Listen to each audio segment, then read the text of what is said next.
gone astray. The economy has gone astray. Education has gone astray. Health has gone astray, whereby we see that children are suffering because of this situation. Therefore, I would like to appeal to the government to stabilize the economy, to enable that there are building of facilities in the teaching facilities, the health sectors, whereby the children are able to enjoy the services. Even people should stop war. The political situation should stabilize so that the children are able to access each and everything freely. Sounds of the Week on iRadio. You are on South Sudan. Live from Juba, on air and online. This is iRadio News.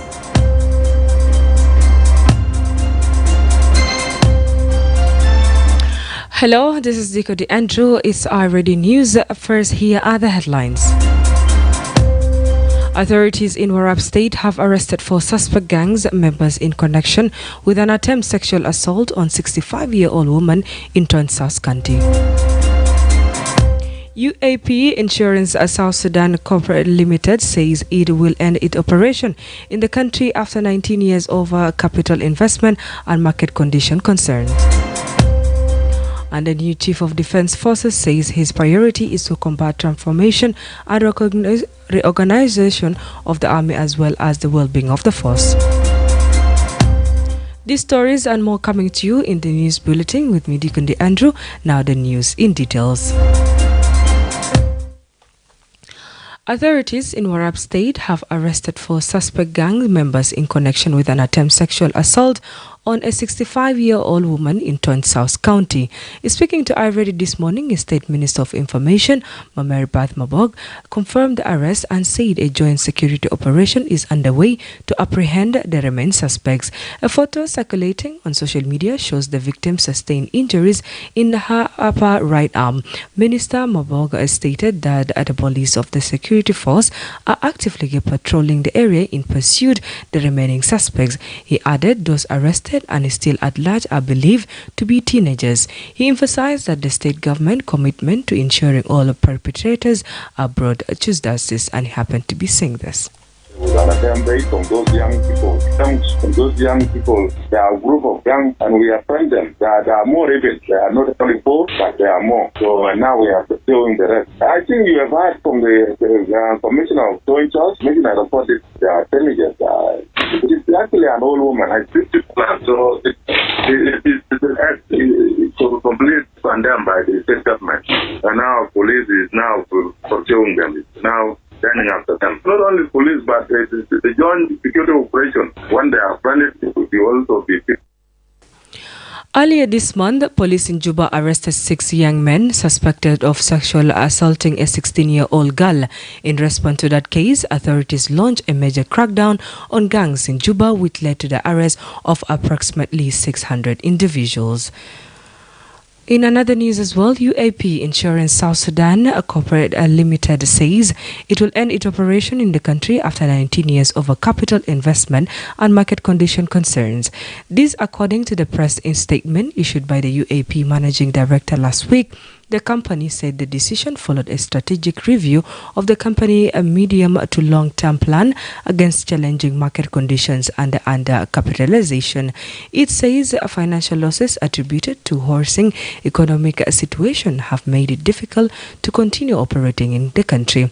However, the company says it will remain operational for existing insured customers after the expiry of the current insurance period. It added that the company will continue to honor claims subjected to policy, terms and conditions. According to the statement, the company will accept medical and life claims for up to 90 days after policy expire or the claim date, but will be accepted new insurance businesses or renewed contracts. UAP began the operation in South Sudan in 2006, becoming the first major insurance provider following the signing of the Comprehensive Peace Agreement. The company is also known for co-owning the UAP Equatorial Tower, South Sudan's first at the tallest building. In partnership with the Central Equatorial State, UAP maintained the regional presence in other East African countries. In another news as well, the new Chief of Defense Forces says his priority is to combat transformation and reorganization of the army, as well as the well-being of the forces.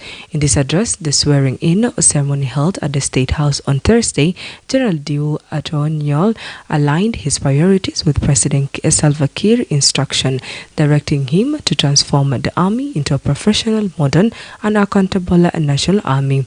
President Kiir also tasked Ajor with the agency to eliminate ghost names from the military payroll and improve the welfare of soldiers across the ranks.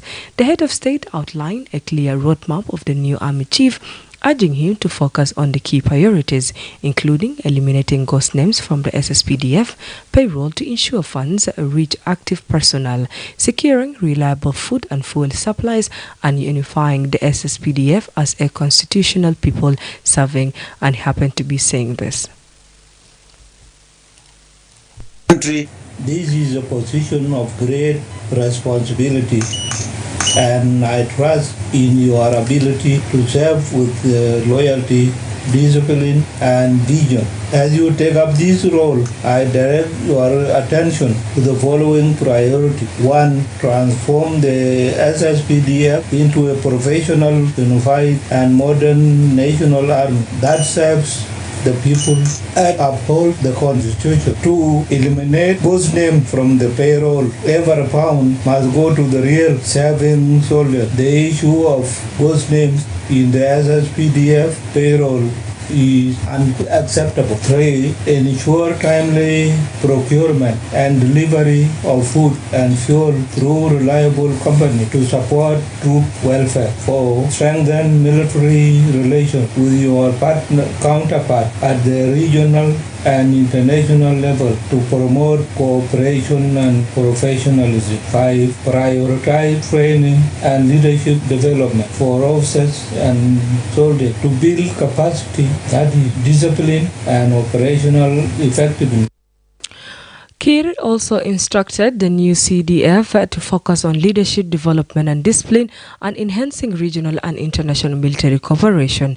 In his initial remarks, General Dow pledged modernizing the army, leading with integrity, uphold the army constitutional role, and protect the national sovereign and as well the citizen. The problems that I would like to allude to, they are multidimensional. Multidimensional in the sense that there are so many things going on, specifically the economic aspect. Like for us here at Pentagon International College, we always have issues to do with school fees. Why? Because parents keeps on telling us that, specifically those who work in the government. In another news, the governor of Unity State, Riek Pimtop, has pledged to uphold the rule of law and protect human rights, and is strongly opposing practice such as attributed detention. Governor Riek made the remarks during the 14th Independence Day celebration held on Wednesday in the state capital, Bantu. He emphasized that his administration will continue to operate with determination, diligence, and commitment to protecting the dignity and safety of the local population as a key pillar for maintaining stability. While acknowledging the isolated incident is still occurring in some area, Governor Riek stressed the importance of the role of law as a foundation of peace and justice. He affirmed that anyone found violating the law will be held accountable through a commitment of law, and happened to be saying this. Patriotic people of South Sudan, of Unity State, my administration will continue with determination, diligence, commitment in protecting your dignity, your safety, for the purpose of maintaining stability. I am aware that peace is the primary objective of the government, and that can only be achieved through implementation of the rule of law. And with the implementation of the rule of law, we will be able to restore justice. By restoring justice, we mean to bring criminals and perpetrators into the law of law under the competent court of law. Through the rule of law, we will make sure to ensure the protection of human rights by strongly standing against previously practiced such as arbitrary detentions, torture, which are against the law. The governor further pledged to enhance governance by promoting inclusive political participation and fostering trust between the government and the local communities.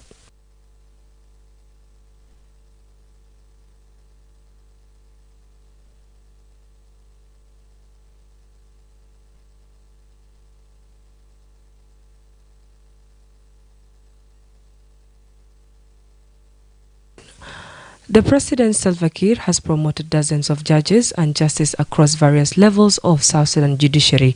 The announcement was made on Thursday via a presidential decree broadcast on the state-run South Sudan Broadcasting Corporation.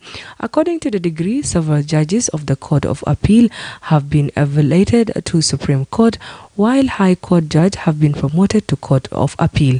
Additional county court judges have been advanced to the High Court. The promotion came just a few weeks after the newly appointed Chief Justice Dr. Benjamin Pagdeng outlined his judicial reform agenda.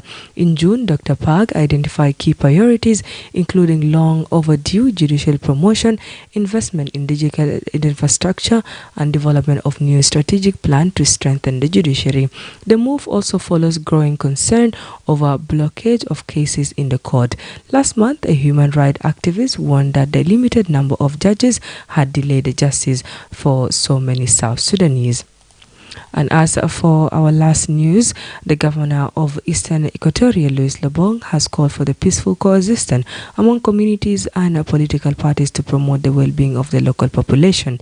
Speaking in occasion of the South Sudan's 14th independence anniversary in Torit yesterday, the governor stressed that an independent state cannot develop without peace. Governor Lojore called the people to abandon the political of revenge and the culture of violence, but rather embrace inter-party dialogue that is strengthen the stand of the people. Lojore addressed at the gathering in Torit Freedom Square yesterday and happened to be saying this.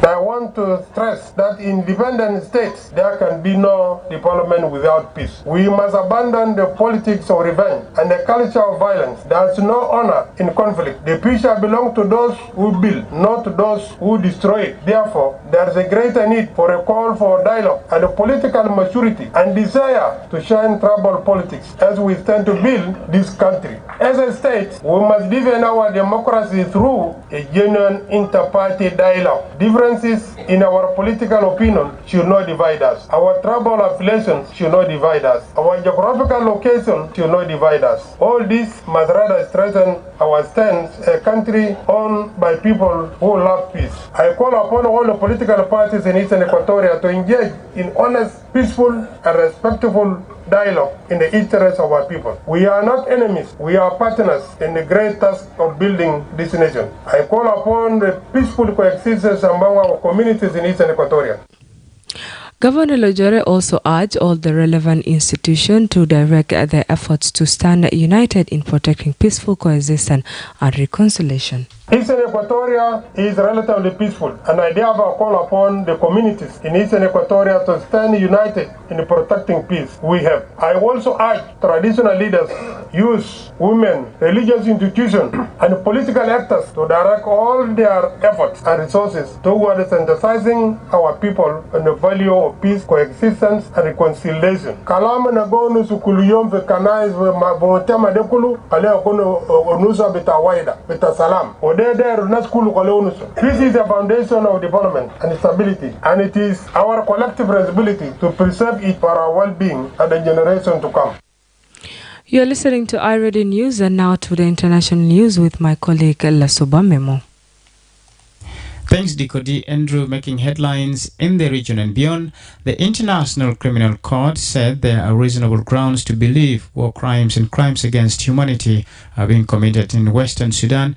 In a statement to the United Nations Security Council on Thursday, targeted sexual violence against women and girls of specific ethnicities was named as one of the most disturbing findings to emerge from the ICC probe on crimes committed in Darfur. War broke out between the Sudanese army and the Rapid Support Forces in April 2023, leading to what the UN calls devastating civilian casualties. Elsewhere, Nigeria's foreign minister says the country will not bow to pressure from the Trump administration to accept Venezuelan deportees from the US following visa curbs and threats of tariff hikes. Yusuf Tuga told privately owned Channels TV that Nigeria had enough problems of its own and would not host foreign prisoners from the US. Earlier this week, the U.S. Department of State said as part of a global reciprocity realignment, nearly all non-immigrant and non-diplomatic visas issued to citizens of Nigeria, as well as those of Cameroon and Ethiopia, would not be single entry and valid for only 3 months. And finally, U.S. President Donald Trump has said he will impose a 35% tariff on Canadian goods starting on August 1st, even as the two countries were days away from a self-imposed deadline to reach a new trade deal. The announcement came in the form of a letter published on Trump's social media platform, Truth Social, along with additional threats of blanket tariffs of 15 or 20% on most trade partners. Canadian Prime Minister Mark Carney said his government would continue to protect his country's workers and businesses as they head towards the new deadline. That's all making headlines in the region and beyond. Back to you, Dico D. Andrew. Thank you so much, Lasuba. Up next is Sport News with my colleague Akile Joseph. In the 2024 Women's Africa Cup of Nations, Nigeria scored a late winner against Botswana to become the first side to book a place in the quarterfinals. Victory put Nigeria top of Group B, with their perfect scoring assuring them of a top 2 finish after North African rivals Tunisia and Algeria played out a 0-0 draw earlier on Thursday. Algeria is second in the group table on 4 points, with Tunisia in third after securing their first point at the year's finals. The final round of group fixtures will see Nigeria face Algeria and Tunisia take on Botswana on Sunday, with both games kicking off. In athletics, Caster Semenya's right to a fair hearing was violated by the Swiss Federal Supreme Court when she lost a 2020 appeal against World Athletics regulations that effectively barred her from completing Europe's top court has ruled. The double 800-meter Olympic champion won a partial victory at the European Court on Human Rights in her long legal battle over athletics sex eligibility rules. Semenya, 34, was born with differences of sexual development and has been unable to compete in the 800 meters since World Athletics brought in rules in 2019, restricting levels for track events from 400 meter up to the mile. And finally, in boxing, Friday's third installment of the Katie Taylor vs Amanda Serrano rivalry at New York's Madison Square Garden doesn't add up, but it still makes all the sense in the world. Ordinarily, a third meeting in boxing is to break the tie, but despite undisputed light welterweight champion Taylor holding a 2-0 advantage from previous meetings, this final chapter feels like day one. Their initial fight at MSG in 2022 broke new ground, selling out the 20,000 capacity venue out as the first female boxers to headline, producing a 10-round classic from which Island's Taylor emerged narrowly victorious, leaving fight fans craving more. That's all from the world of sport. Thank you so much. Thank you so much, Akile. Now to finish this, let's remind ourselves with the headlines. Authorities in Warrap State have arrested 4 suspect gang members in connection with an attempted sexual assault on 65-year-old woman in Tonj, South County. UAP Insurance South Sudan Corporate Limited says it will end its operation in the country after 19 years of a capital investment and market condition concerns. And the new Chief of Defense Forces says his priority is combat transformation and reorganization of the army as well as the well-being of the forces.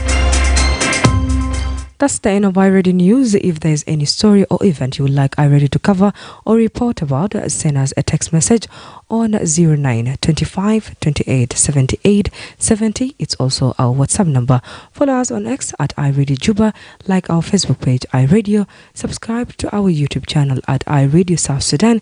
You can also visit our website and listen to us online at www.iradio.org. Stay tuned for news in Arabic at 1/2 the hour. I'm Dikodi Andrew. Thank you for listening. Sounds of the week on